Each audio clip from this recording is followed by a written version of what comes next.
Արդեն 13-րդ անգամ եմ ազգային ժողովում մասնակցում պետական բյուջեի կատարման հաշվետվության քննարկումներին, 6 անգամ մասնակցել եմ որպես падգամավոր եւ ահա 7-րդ անգամ մասնակցում եմ որպես Հայաստանի Հանրապետության վարչապետ։ Եվ բոլոր այդ քննարկումներում այս կամ այն չափով ընդգծել եմ, որ պետական բյուջեն ոչ այնքան հաշվապահություն կամ թվաբանություն է, որքան բովանդակություն եւ կարևորագույն խնդիր եմ համարում բյուջեի էության, այս էության ըմբռնումը ոչ միայն կառավարության անդամների եւ ազգային ժողովի падգամավորների, այլև ողջ հանրության համար։ Բյուջեն նաեւ թվային տեքստ է, որը պատմում է մեր իրականության, մեր հաջողությունների ու ձախողումների, մեր մարտահրավերների ու հնարավորությունների մասին։ Ու կարևոր է, որ մենք բյուջեի թվերը կարողանանք թարգմանել եւ դարձնել բովանդակային տեքստ եւ բովանդակային տեքստերը կարողանանք արտահայտել թվային ձևով։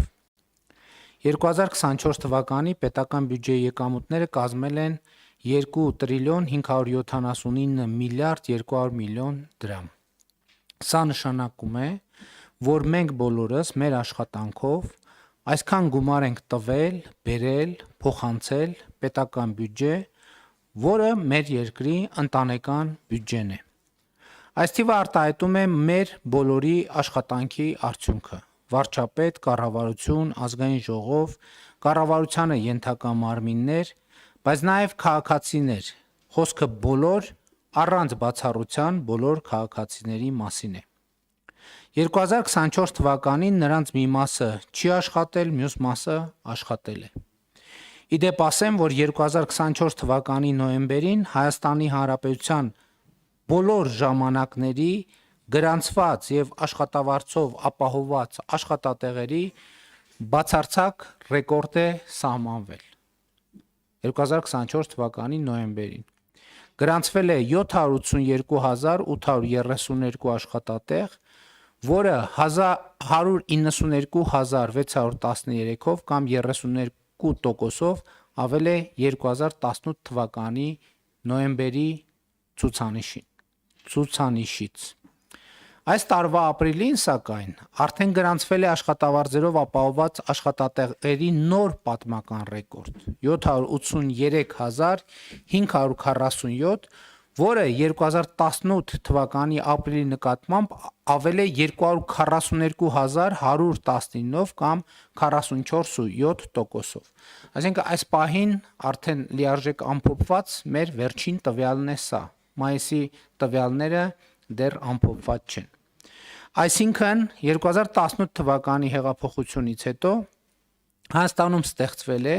242.119 աշխատատեղ։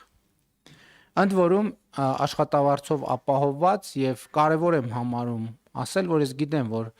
շատ հաճախ լինում է հոռետեսություն վիճակագրությունների վերաբերյալ, բայց այս վիճակագրությունը ավելի քան վստահելի է, ինչու, որովհետեւ այս աշխատատեղերը կոնկրետ մարդկանցով, անուն ազգանուններով, վճարված աշխատավարձերով եւ աշխատավարձի դիմաց վճարված եկամտային հարկով ապացուցելի է, այսինքն այս մի թիվը, որը չի կարող ընդհանրապես որևէ առարկության տրվել։ 2018 թվականի ապրիլին Հայաստանում միջին աշխատավարձը եղել է 173.996 դրամ։ 2025 թվականի ապրիլին 304.992 դրամ։ Միջին աշխատավարձի աճը կազմել է 130.000 դրամ կամ 75%։ 2018 թվականի ապրիլը 2025 թվականի ապրիլի նկատմամբ։ Նույն ժամանակահատվածում հանրագումարային գնաճը, կուտակային գնաճը կազմել է 25%։ Սա թերևս հարցի պատասխանն է, կամ կարող է մեզ օգնել պատասխանել հարցին, թե մարդիկ, որովհետև մամուլում, սոցիալական ցանցերում, քաղաքական հարթակներում այս հարցը հնչում է, թե մարդիկ այսօր ավելի լավ են ապրում, թե ավելի վատ 2018 թվականի համեմատ։ Այս թիվը վկայությունն է այն բանի, որ մարդիկ Հայաստանում ավելի լավ են ապրում եւ ավելի լավ են ապրում գնաճի հաշվառումով եւ ավելի լավ են ապրում շուրջ 50%-ով։ Այսինքն իրենց ապրածի կեսի չափով, եթե պատկերավոր նկարագրենք, ավելի լավ են ապրում։ Սա իհարկե չի նշանակում, որ մարդիկ Հայաստանում գոհ են իրենց կյանքից։ Նախ այս ասածս վերաբերվում է աշխատող մարդկանց, բայց մյուս կողմից տեսնում ենք, որ մենք մեծ տեսանելի աշխատող մարդկանց թիվը էականորեն ավելացել է։ Երկրորդն էլ մարդիկ ինչու կարող են գոհ չլինել իրենց կյանքից։ Մի շատ պարզ, հասկանալի եւ լեգիտիմ պատճառով, որովհետեւ մարդիկ ուզում են ավելի լավ ապրել եւ ուզում են ավելի լավ ապրել ինչու, որովհետեւ տեսնում են, այսօրվա Հայաստանում տեսնում են, որ ավելի լավ ապրելը հնարավոր է։ Ավելի լավ ապրելը հնարավոր է, այսինքն էս էլ է շատ կարևոր հանգամանք, որովհետև մարդիկ կարող են տեսնել, որ ավելի լավ ապրելը հնարավոր չի, համաձայն այն ասացվածքի, որ մի քիչ էլ կվատանա ու տենց էլ կմնա։ Փաստորեն հիմա այս տրամաբանությունը որոշակի փոփոխություն է կրել, մարդիկ չեն ուզում, որ մի քիչ վատանա ու տենց մնա, այս մեր թվաբանությունը ապացուցելու ցույց է տալիս, որ լավացել է, բայց եւ քաղաքացիները եւ կառավարությունը եւ ազգային ժողովի մեծամասնությունը առավել եւս լեգիտիմ կերպով համարում են, որ այնքան չի լավացել, որ մենք գոհ լինենք այդ լավացման աստիճանից։ Եվ հետեւաբար մեր խնդիրը ոչ միայն այս թվաբանության աճը ապահովելն է, այլև գոհունակություն ապահովելն է, որը շատ մասշտաբային խնդիր է, որին ավելի ուշ կանդրադառնամ։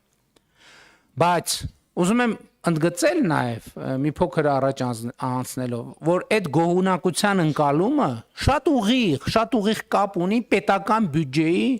մեր ընկալումների հետ։ Այսինքն ապրելուց կյանքից գոհ լինելը կապ ունի պետական բյուջեի մեր ընկալումների եւ պետական բյուջեի հետ։ Բայց մինչ այդ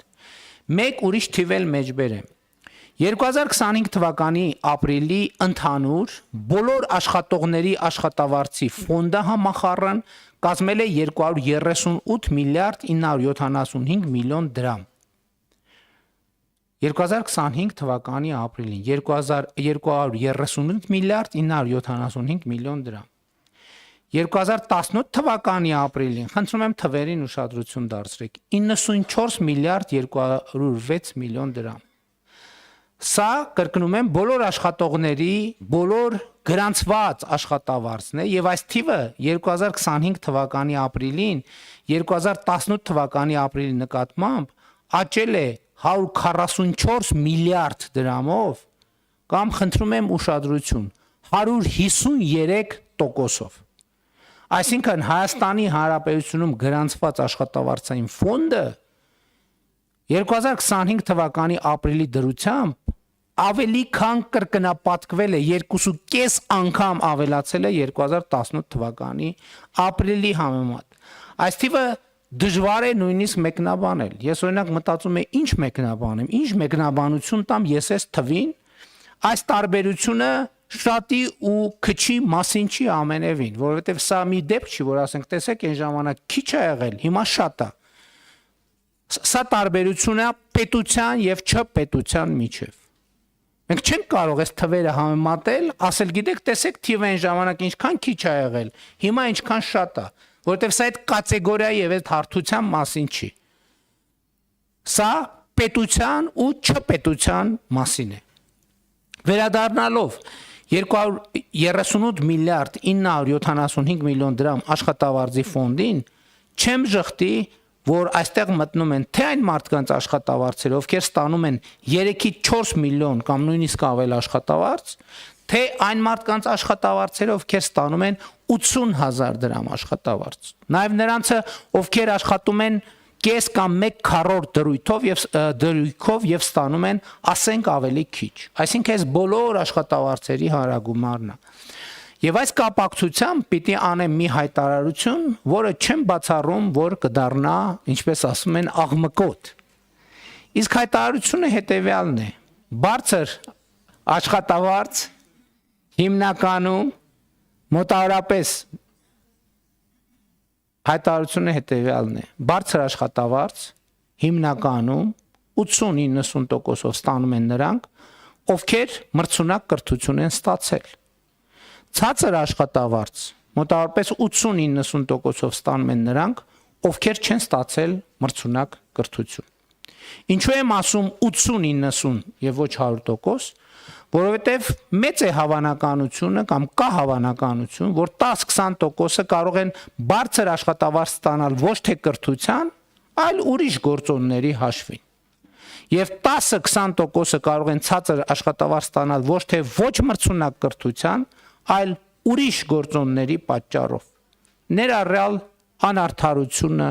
կարգավորումները եւ այլն եւ այդպես շարունակ։ Բայց ես որևէ կերպ հնարավոր չեմ համարում, որ այդ շեղումը ավելին լինի 10, մաքսիմում 20%-ից։ Եվ հետեւաբար ուզում եմ ընդգծել 80-90%-ով բարձր աշխատավարձ ստանում են նրանք, ովքեր ստացել են մրցունակ կրթություն, եւ 80-90%-ով ցածր աշխատավարձ ստանում են նրանք, ովքեր չեն ստացել մրցունակ կրթություն։